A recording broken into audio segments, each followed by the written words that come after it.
And one of the things I learned was this whole notion around what I call digitizing these fuzzy notions, like how do we actually create this application? So then I went to work for a systems integration firm. We were building all the first generation e-commerce systems. So we literally built J.Crew's website, Nike's website. We were building these things, and I was brought on from the lab to basically building out very early precepts around artificial intelligence. This whole very early, like we were building these large e-commerce platforms, and I was brought on to say, how do we take all this data these companies are generating, clickstream data, structured data, unstructured data, and find meaning in it, Sheldon? And I said, well, that's great, but I actually want to go and program. I want to, like, no, we have enough programmers. We just need you to here to run experiments. You're the laboratory guy.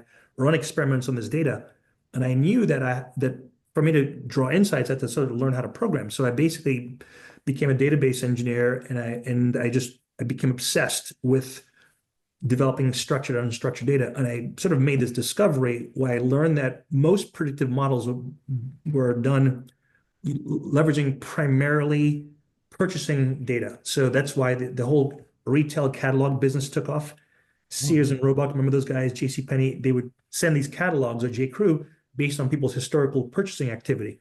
But now we actually had a massive explosion of other intent-related data, not just what people bought, what they looked at online, what they put in their shopping cart, what they zoomed in on, what they didn't buy. And we had actually had this explosion of unstructured data. And I basically realized I could create a whole new algorithm and system around this, which I eventually patented, that would take all this unstructured data to create these predictive models. And when I realized that, that's when I then decided I was going to do I go to grad school for computational genomics? Because I now discovered this love of predictive models, but also want to apply it more consequentially to the genome and genomic research and health. But I deferred grad school to then launch Proclivia out of my bedroom. I raised money and so forth. So that's how I get started there. But more importantly to your question, Lori, is that so it's important to understand I actually had no formal background in computer science, which is really important because the idea is that these are all systems, so I could sort of think my way through them and so forth. So that was important. The other thing is that as we started hiring engineers, I realized that the vast majority of the engineers that we were hiring had very little functional experience. They had these degrees. It was all deeply theoretical, but they couldn't actually write a single line of code effectively.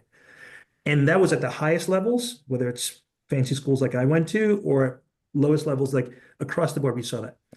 This became particularly problematic when we were as a startup, we actually became early users of cloud computing.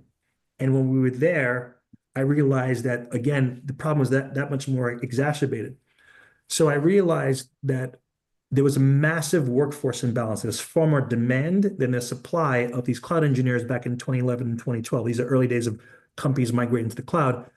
And I thought to myself that it's imperative that I actually create a program. I forgot to mention, by the way, one of the things that happened to me as a child, which is very important, was that my mom was a housekeeper, and she and a nanny at times and so forth. And she worked at this one woman's house, and there was a cover story about a program called Prep for Prep. And Prep for Prep was a pioneer in the space. They found people who are academically inclined at underserved communities all across the United States, primarily in New York. They identified them, looked at all of our scores. They gave us IQ tests, various things, and we were able to then get full scholarships to the Phillips Exeters of the world, the Andovers, the Horace Manns, the Fieldsons, the Daltons. So I went to Horace Mann, and after that, I then went to Yale. Were it not for that structural injection that recognized as a systematic exclusion, I know that we want to create a mechanism for systematic inclusion, that fundamentally changed the trajectory of my life, and it was entirely free. And so I then thought, I want to create a similar thing, but now as a vocational academy for the 21st century economy. So then I went to, I decided, I called up my then assistant, and I said, I'm going to create this nonprofit. Now it's 2020. The world's upside down. We're in the middle of a massive pandemic, and there's a lot of protests around the world. And I said, I now want to resolve this workforce gap, but I'm going to focus on people that otherwise never get the opportunities for these jobs.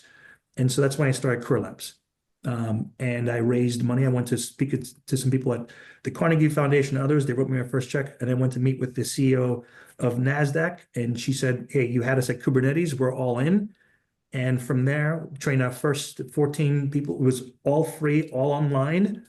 And trained our first 14 people. And I think about 16, I think 14 out of 16 all got jobs.